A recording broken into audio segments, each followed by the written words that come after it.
What if Sukuna and Gojo have a fierce battle, that too at their top power level? Who do you think would win? Today we're diving into one of the most heated debates among fans. Who would win in a fight between these two titanic forces? On one side, we have Ryomen Sukuna, known as the undisputed king of curses, a malevolent spirit with unmatched power and a penchant for destruction. On the other stands Satoru Gojo, the world's most powerful jujutsu sorcerer, whose abilities are so vast that he's often seen as invincible.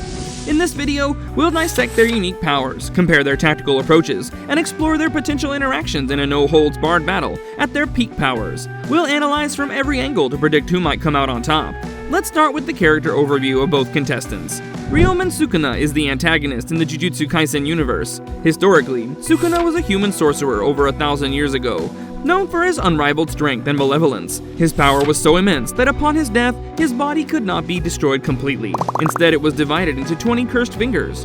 Sukuna's powers are vast and terrifying, distinguished by his cursed techniques that manipulate and enhance his already formidable physical capabilities. He wields the dismantle and cleave technique, which allow him to adapt his attacks based on the opponent's resilience. His most devastating ability, the Malevolent Shrine, envelops a vast area around him, dealing catastrophic damage to anyone caught within its bounds. Beyond his cursed techniques, Sukuna possesses extraordinary physical strength, speed, and reflexes, easily surpassing even the most skilled jujutsu sorcerers. Sukuna's intelligence is another lethal weapon in his arsenal.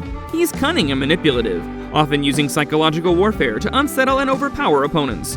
His strategic mind allows him to exploit weaknesses in his enemy's tactics and turn the tide of battle in his favor.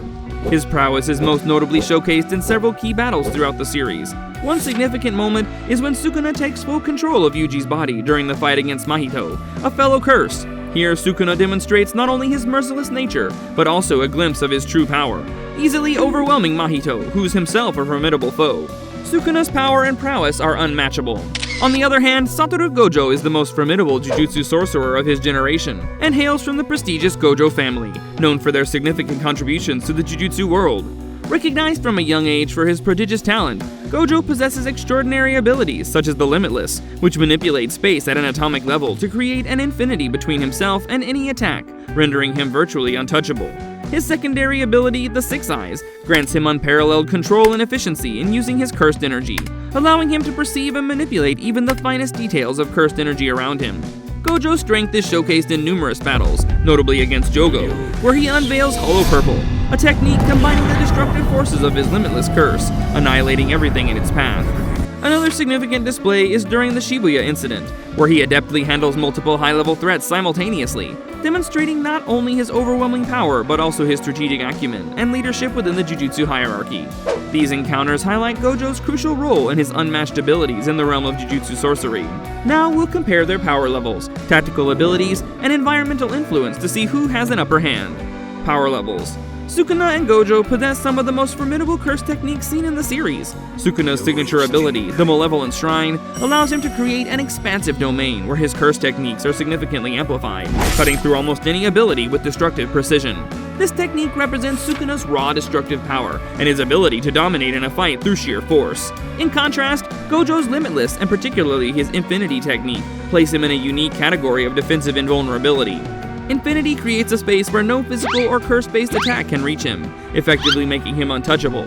His Hollow Purple, a combination of his blue and red techniques, can annihilate anything it touches, providing both offensive and defensive prowess. When comparing their overall power levels, Gojo's abilities are fundamentally defensive, but immensely powerful when used offensively.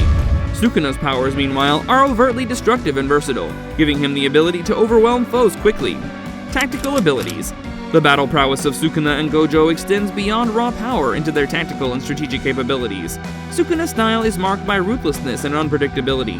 His willingness to cause collateral damage and his cunning make him a fearsome opponent. He adapts quickly, turning opponents' tactics against them with brutal efficiency. Gojo, on the other hand, combines precision with a strategic depth that often seems several steps ahead of his adversaries. His battle against Jogo showcased his ability to use his opponent's underestimation of his capabilities to his advantage, setting traps and employing misdirection. The intelligence and tactical planning of both fighters suggest that in a direct confrontation, Gojo might initially dominate due to his defensive setups, but Sukuna's adaptability and cunning could exploit any lapse in Gojo's strategy. First, let's check the influence of the environment. The environment plays a crucial role in how each fighter's abilities could be maximized or hindered. In closed spaces, Sukuna's malevolent shrine could be more devastating, as escaping the domain's reach becomes nearly impossible. Conversely, Gojo's infinity requires some space to maneuver and utilize spatial manipulation effectively, making open areas more advantageous for him. Support and interference.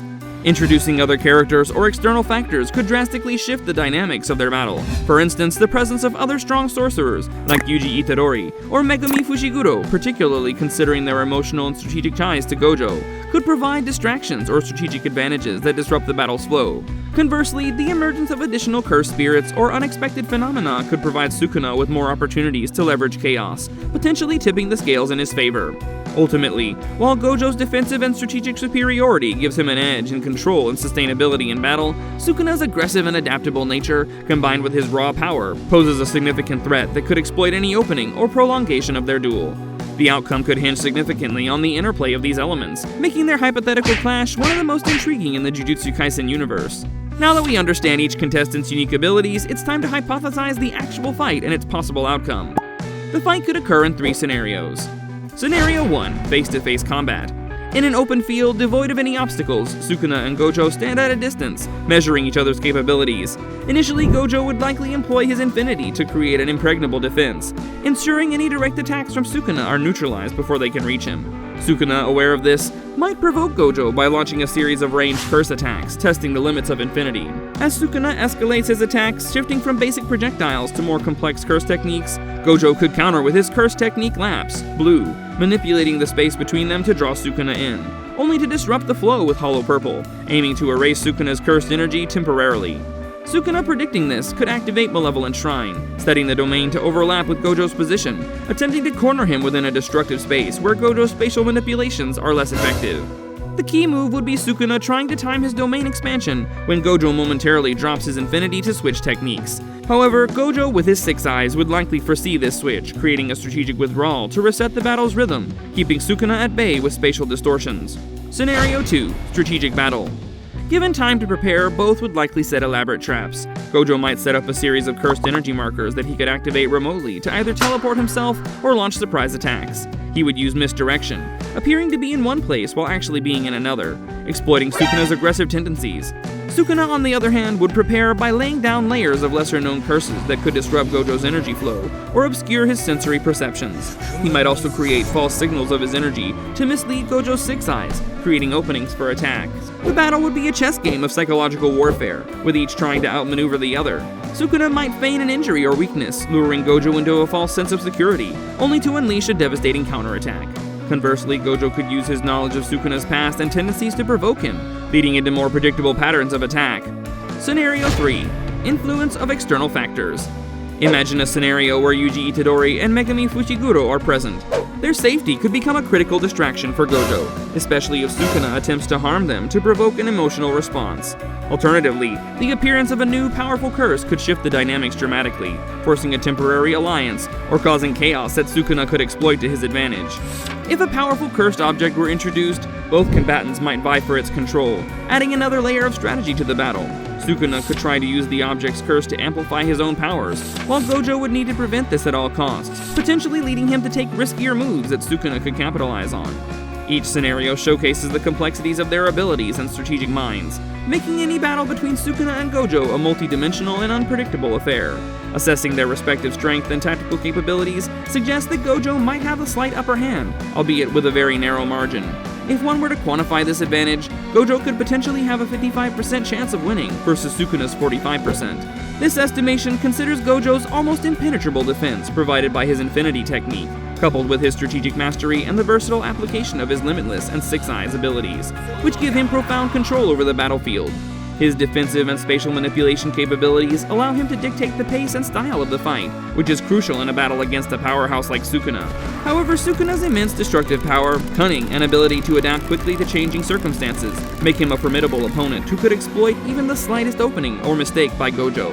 The close percentage reflects the high level of unpredictability and competitiveness expected in such a clash, where the outcome could swing dramatically based on minor tactical decisions or situational awareness. Fans often debate about who would win between Sukuna and Gojo. Fan polls and forums often show a divided opinion, with a slight edge sometimes given to Gojo due to his unmatched defensive capabilities and strategic prowess. However, discussions on platforms like Space Battles reveal a robust support for Sukuna as well, citing his raw power and cunning as potentially overwhelming even for Gojo. Gege Akutami, the creator, has not explicitly commented on who would definitively win, leaving much to fan interpretation in the ongoing development of the manga story.